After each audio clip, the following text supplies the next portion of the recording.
Hola, ¿cómo estás? Bienvenido, bienvenida a este nuevo encuentro virtual de Human Buenos Aires.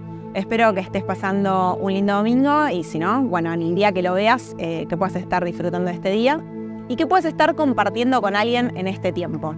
Si no, te desafío a que para el próximo encuentro virtual coordines con algún amigo, familia, con alguien, como para poder ver juntos este tiempo, poder aprovechar a reflexionar sobre lo que se hable y bueno, que pueda ser de provecho para tu vida. Te dejo con el mensaje de hoy. Iglesia, ¿cómo estás? ¿Todo bien? Déjame contarte algo que se encuentra en el libro de Hechos.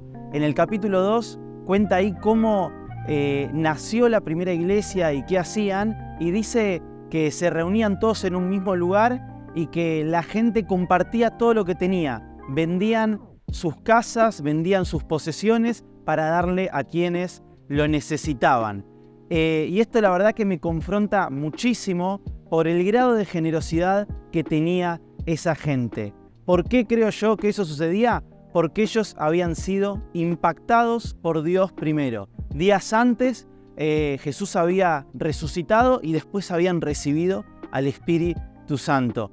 Y cuando uno tiene ese encuentro con Dios y cuando uno es consciente de lo que Dios hace en su vida, lo desafía a ser generoso con los demás. Por eso te quiero dejar este desafío, que pienses en una sola cosa, que pienses en una cosa que Dios te dio, en la cual lo viste a Él obrar y que con eso en mente puedas ser generoso con los demás. Lo podés hacer a través de tus diezmos, de tus ofrendas. Figura ahí en pantalla un código QR y si no también podés al alias human.mp. No sientas presión, pero si en tu corazón hay algo por lo cual agradecer, te desafío a que lo hagas. Hola familia, gracias por estar ahí del otro lado, separando este tiempo especial para escucharme y para escuchar lo que Dios tiene para decirnos en esta tarde. Sé que enero es un tiempo de consagración y consagración tiene que ver con rendir, con entregar nuestras vidas, con separarlas, con reordenar prioridades y reordenarlas entendiendo por qué esto va primero, pero también por qué tal vez esto que pensé que era tan importante tal vez no lo era. Y para tocar el tema de consagración, quiero contarte una historia. Es que la Biblia está compuesta casi el 50% de historias. Ahora, las historias que están relatadas, las que están narradas en la Biblia, no son historias ordinarias. Las historias que están relatadas en la Biblia en realidad son historias extraordinarias. Yo diría que son historias épicas. ¿Por qué épicas? Porque cada vez que Dios interviene en la historia se transforma en épica. Lo lindo de las historias bíblicas no solo es que son épicas, sino que además encierran principios que nos ayudan en la vida diaria. Las historias que vamos a ver o que están ahí en la Biblia tienen enseñanzas, pero fundamentalmente tienen principios que nos ayudan en la vida diaria. Y quiero compartirte una historia y me gustaría que cuando la veas, que cuando la escuches, tengas la expectativa de ver algo épico en ella, de ver lo sobrenatural de lo que Dios hace y cómo todo cambia cuando Él interviene y también de pensar que si lo hizo con alguien en la historia, lo puede hacer con vos y lo puede hacer conmigo. Y la historia está ahí en 1 Samuel capítulo 1, del versículo 1 al 20. Te voy a leer la versión del mensaje. Dice así: Una vez un hombre que vivía en Ramatayín, se llamaba Elcana. Tenía 2 esposas. La primera era Ana, la segunda Penina. Penina tenía hijos, Ana no. Todos los años, este hombre iba desde su ciudad natal hasta Silo con toda su familia para adorar y ofrecer sacrificios al Dios de los ejércitos. Cuando Elcana hacía sacrificios, pasaba porciones de la comida sacrificial a su esposa Penina y a todos sus hijos, pero siempre le daba una porción doble a Ana, porque la amaba mucho y porque Dios no le había dado hijos. Pero su esposa rival la molestaba cruelmente, refregándole la situación en la cara sin dejar que olvidara que Dios no le había dado hijos. Esto continuó año tras año. Cada vez que iban al santuario de Dios, Ana era molestada por Penina. Ana siempre lloraba y perdía el apetito. Su esposo Elcana le decía: «Ay, Ana, ¿por qué llorás? ¿Por qué no comés?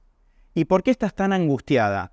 ¿Acaso no valgo más para vos que 10 hijos?»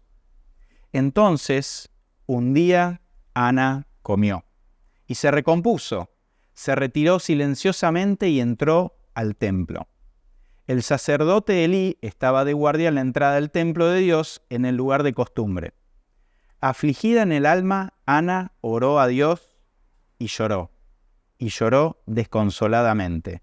Luego hizo una promesa.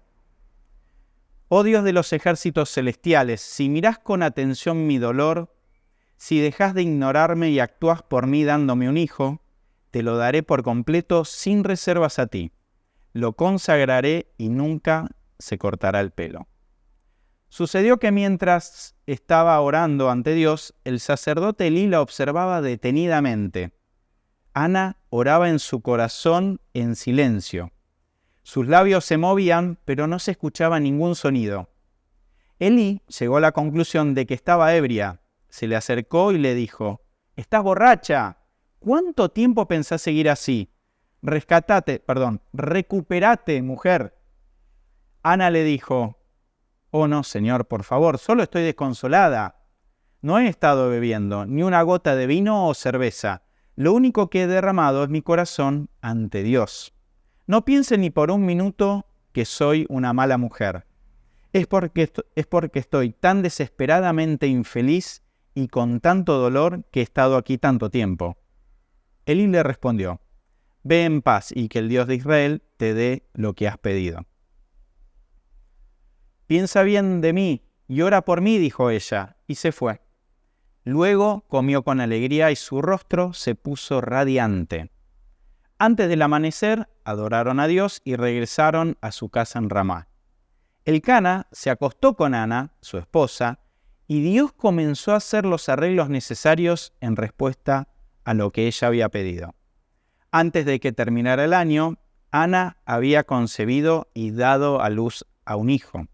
Lo llamó Samuel, que significa «se lo pedí a Dios». Esta es la historia de una mujer que tiene un embarazo imposible, pero cuando Dios interviene, su vida se transforma. Y vamos a tratar de ver cuáles son esos principios que están encerrados en esta historia y que nos van a ayudar para nuestra vida diaria. No sé si te fijaste, pero la historia dice en varias oportunidades que Ana estaba muy angustiada por no tener hijos. Ahora, ¿por qué estaba tan angustiada? Y para eso quiero darte un poco de contexto para entender por qué, de dónde venía esta angustia de Ana. Antiguamente, el futuro de una nación siempre estaba determinada por la cantidad de hijos nacidos en esa nación. Es más, los ingresos familiares estaban determinados por la cantidad de hijos que nacían en esa familia. Cuanto más hijos, más mano de obra para trabajar el campo, para defender el campo, para producir. Cuanto más hijos tenía el pueblo, más grande era el poderío militar que tenía una nación sobre otra. Es más, cuando te convertías en anciano, en viejo, dependía de los jóvenes que te cuidaran. Y para que lleguen 3 o 4 tenías que tener más o menos 10 hijos porque había una gran mortalidad infantil. Así que tener hijos en la antigüedad era un tema de vida o muerte. En este contexto, la mujer que daba luz y tenía muchos hijos, la verdad que era una heroína. Por otro lado, la mujer estéril era considerada como inútil, sin valor para la sociedad, para la familia, y habitualmente eran señaladas por otros. Sumada a esta condena social, la idea hebrea que había que las enfermedades muchas veces eran consideradas como una maldición por alguna desobediencia a Dios de parte de la persona o de algún familiar. Así que esta era una carga social y cultural muy pesada que estaba sobre Ana. Esto explica por qué tenía tanto dolor. Ahora, si en algún momento Ana, no sé, se distraía o el dolor se le iba, la teníamos siempre ahí a Penina, la otra esposa del Cana, para recordarle que para su pueblo y para su familia ella no servía para nada. En medio de toda esta historia, también lo vemos ahí al Cana, su marido, que parece que es un amor y que intenta ayudarla, pero a pesar de sus buenas intenciones, en realidad la metía a Ana en otro problema. Como ve que Ana sufría mucho y era cargada todo el tiempo por Penina, le ofrece que en lugar de poner toda su esperanza de ser feliz y de ser alguien teniendo hijos, le dice que su amor para ella podía ser la solución a su angustia. Fíjate cómo le dice así: «Ay, Ana, ¿por qué llorás? ¿Por qué no comés? ¿Por qué estás tan angustiada? ¿Acaso no valgo más para vos que 10 hijos?» Lo que parecía como un gesto hermoso por parte de su esposo, terminó en realidad convirtiéndose en un problema mayor, porque básicamente lo que su esposo le proponía era que, en lugar de basar su identidad en ser madre, la construya en base al amor que él tenía por ella.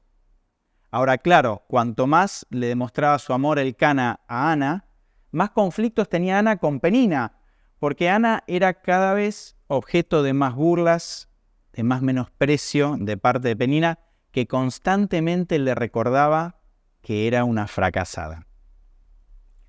El texto ahí no menciona la cantidad de años que Ana fue menospreciada por Penina por ser estéril.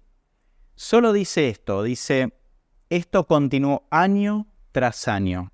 Pero podríamos pensar que tal vez esto que dice de año tras año sucedió por más de una década. Y si bien la Biblia dice que en un momento Ana decide orar, la pregunta acá es la siguiente: Ana, ¿por qué aguantaste tanto tiempo sin ir a Dios a decirle cuánto lo necesitabas? ¿Por qué aguantaste tanto tiempo? El primer principio que quiero que veamos está encerrado en la respuesta a la pregunta que te hice recién. ¿Por qué tardamos tanto tiempo en entregar a Dios aquello que nos aflige?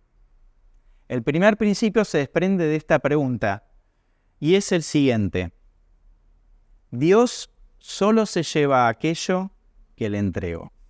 Dios solo se lleva aquello que le entrego. Pero Ana, ¿por qué aguantaste tanto tiempo en ir a Dios y entregarle tu angustia? La verdad es que no conocemos mucho a Ana, la historia no cuenta tanto como para dar respuesta de por qué lo hizo, pero podríamos pensar en ciertas suposiciones de por qué tardó tanto.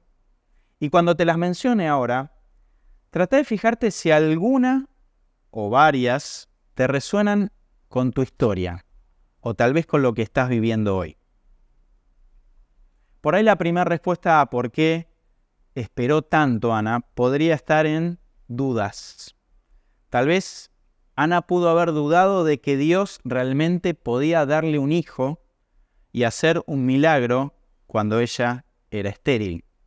Y las dudas habitualmente lo que hacen con nosotros es que nos paralizan y nos impiden actuar. Tal vez no era duda y tal vez tenía temor.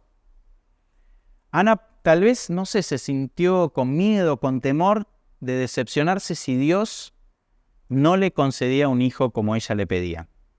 Y el temor, ¿sabes qué hace? Nos detiene de dar pasos de fe. Tal vez no fueron dudas ni temor, tal vez fue falta de fe. Puede que Ana no tuviera una fe lo suficientemente grande para creer que Dios obraría el milagro con ella. Ana, lo que le pasaba es que en realidad no sabía que la fe, a veces que se requiere para este tipo de milagros, es mucho menor de lo que uno piensa. A veces solo hay que decidir creer a pesar de las circunstancias. Pero si no fueron dudas, temor o falta de fe, tal vez fueron sentimientos de inseguridad. Tal vez Ana no se sentía digna de pedirle un milagro como ese a Dios. La inseguridad nos hace a veces creer que Dios solo escucha a unos pocos. La inseguridad nos distorsiona la idea de quién es Dios y a veces lo vemos a Dios como lejano, distante y pensamos, no, a mí Dios no me va a escuchar. Pero tal vez la respuesta de por qué Ana no acudió a Dios y esperó tanto tiempo tiene que ver con comodidad. Tal vez con el tiempo Ana se acostumbró a su condición de estéril y se acomodó a ese rol para evitar buscar un cambio. Muchas veces vos y yo nos acomodamos y nos resignamos en vez de buscar la voluntad de Dios y que Él haga el cambio. Y cuando pensaba en esto de por qué Ana esperó tanto tiempo en ir y acudir a Dios, me acordé de un pasaje que está en el Evangelio de Mateo, donde Jesús se cruza con alguien que le promete seguirlo, pero le dice, lo voy a hacer después de arreglar algunos asuntos pendientes que tengo que solucionar. Mañana te seguiré. ¿Cuántas veces Ana habrá pensado, mañana le pediré a Dios sobre este tema? Mañana. Y el tiempo pasaba y su momento de oración no llegaba. Por eso te pregunto hoy, ¿qué tenés que entregarle a Dios? ¿Qué tenés que consagrarle hoy? ¿Qué es eso que tanto te viene afligiendo, preocupando, que no le blanqueás a Dios? ¿Qué es eso que te está anclando tal vez al pasado o a lo que los demás esperan de vos y que no le estás entregando a Dios? Dios solo se lleva aquello que le entregó. Y Ana venía cargando por muchos años con su angustia. Pero me gusta, como dice la historia, en otra versión. Mirá, dice literalmente en otra versión, versículo 9 dice, pero una vez Ana se puso de pie. Una vez más, Ana, Penina, Elcana, toda la familia habían ido al templo a adorar y sabía que iba a ser burlada y señalada por Penina y los demás, pero esta vez Ana se puso de pie. Ponerse de pie no está hablando de que se paró, no está hablando de la acción contraria a sentarse. Pararse en este caso está hablando de que Ana decidió parar con lo que le venía pasando. Finalmente, un año, Ana decidió tomar acción y decir basta a lo que le pasaba. Ese día, en lugar de soportar las burlas de Penina y las miradas de todos los demás, en vez de conformarse con algo del amor que su marido le podía dar, decidió ir a Dios. Decidió que alguien más grande que ella, decidió que alguien más grande que su situación podía ser la solución. Tal vez seguía con dudas, seguía con temores, tal vez no tenía mucha fe, tal vez seguía sintiéndose insegura, pero decidió involucrar a Dios en su situación para encontrar la respuesta. Y la acción de Ana es parte de lo épico de esta historia, porque contra todo pronóstico de infertilidad, contra todo pronóstico de supuesta maldición por no tener hijos, contra toda condenación social, Ana decide ir igual a buscar que Dios hiciera un milagro. Y un día Ana se puso de pie. ¿Qué cosas son las que te manejan o controlan todos los días, a las que les tenés que decir basta, a las que tenés que pararte y decir basta? ¿En qué cosas te involucrás o en cuáles te quedás enganchado, a las que tenés que decir basta, parar y decir ya basta con esto? Así como un día Ana decidió ponerse de pie y habló con Dios, hoy vos tenés que tomar esa misma decisión, porque Dios solo se lleva aquello que yo le entrego. Y ojo que este principio no dice que Dios te da todo aquello que yo le entrego. No estamos hablando de una negociación con Dios. Bueno, Dios, te doy esto, así vos me das esto otro. Fíjate que Ana le entrega su angustia por no poder ser mamá y el texto dice que antes de quedar embarazada, comió con alegría y su cara cambió. En otra versión dice que tuvo paz. Y no tuvo paz ni estuvo alegre cuando supo que estaba embarazada. Dios ya le había dado la paz. Dios ya se había llevado su angustia y Ana estaba en paz a pesar de no saber si quedaría o no embarazada. ¿Por qué sucedió esto? Bueno, porque finalmente Ana no quiere un hijo para ella, sino que quiere un hijo para dárselo a Dios. Y eso cambia toda la ecuación de la relación entre Ana y Dios. ¿Te diste cuenta que Ana es la más vulnerable en la historia? La que no tenía esperanza, era la maltratada, la marginada, la señalada. Pero también es ella la que en esa debilidad, en ese sufrimiento, al ir a Dios, es el centro del milagro. Cuando miramos las historias épicas en la Biblia, Dios siempre elige al débil, al pobre, al improbable para ser el centro de sus milagros. Y el segundo principio que quiero compartirte es el siguiente. Dios comienza a obrar en tu vida en el punto de tu mayor vulnerabilidad. Dios comienza a obrar en tu vida en el punto de tu mayor vulnerabilidad. ¿Por qué vemos en muchas historias de la Biblia que a Dios enviando su salvación a través de mujeres que no pueden tener hijos? Parece que no tiene sentido, porque en la literatura hebrea, cuando se menciona la palabra o el concepto de esterilidad, se lo relaciona directa y metafóricamente con desesperanza, con la falta de futuro, con la falta de propósito. Así que, ¿qué quiere decirnos Dios eligiendo una mujer estéril para hacer algo épico? Lo que quiere decir es que Dios empieza a obrar, a mostrar su poder en el punto de tu mayor vulnerabilidad, en el punto de tu mayor incapacidad, en el punto de tu mayor desesperanza. De hecho, el momento más sincero, frontal y verdadero de nuestra conversión es cuando estamos frente a Dios y reconocemos que no somos tan buenos como decimos o como nos mostramos y que hemos vivido una vida alejada de Él, que estamos arrepentidos y que lo necesitamos más que nunca. Y es ahí cuando ocurre el milagro en nuestras vidas. Es fuerte pensar que Dios comienza a obrar cuando nos reconocemos débiles, ¿no? Déjame que te explique este principio con lo que hace Jesús cuando una persona se acerca a Él. ¿Cómo es que el poder de Dios obra en una persona que se hace cristiana según la Biblia? No sucede cuando vamos a Dios y le decimos, Dios, mírame qué bueno que soy. Mira qué fértil y productivo que soy. Hago oraciones, ayudo a otros. Cuando miro a los demás, hasta me veo mejor que los demás. Soy mejor que la mayoría de las personas. ¿No es cierto, Dios, que merezco que me bendigas? ¿No es cierto que merezco que me dejes entrar al cielo? No, la salvación nunca funciona así. ¿Sabes cómo funciona la salvación en Jesús?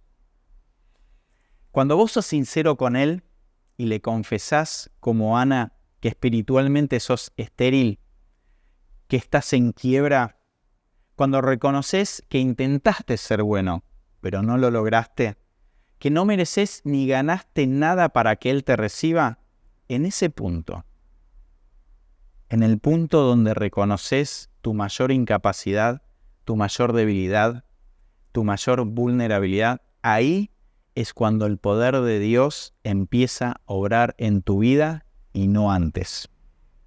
Es solo reconociendo que no mereces nada de Dios que Dios empieza a obrar en tu vida. Tal vez hoy sea ese día en que puedas reconocer cuán alejado estás de Dios y Dios en su amor, en su ternura, empieza a obrar de una manera diferente en vos. Y si vos ya reconociste esto en algún momento de tu vida, quiero decirte que debería seguir siendo una verdad o un principio vigente en tu vida también. Porque en general, Dios nos lleva a un nuevo nivel de comunión, de intimidad, de disfrute, de crecimiento espiritual y del obrar de su poder en nuestras vidas en el momento en que reconocemos nuestra mayor debilidad, nuestra mayor vulnerabilidad. Y el poder de Dios empieza a ser real en nuestras vidas si hacemos como hizo Ana, que llevó su esterilidad, su dolor, su frustración a una conversación con Dios y se mostró vulnerable. La historia de Ana es una historia épica.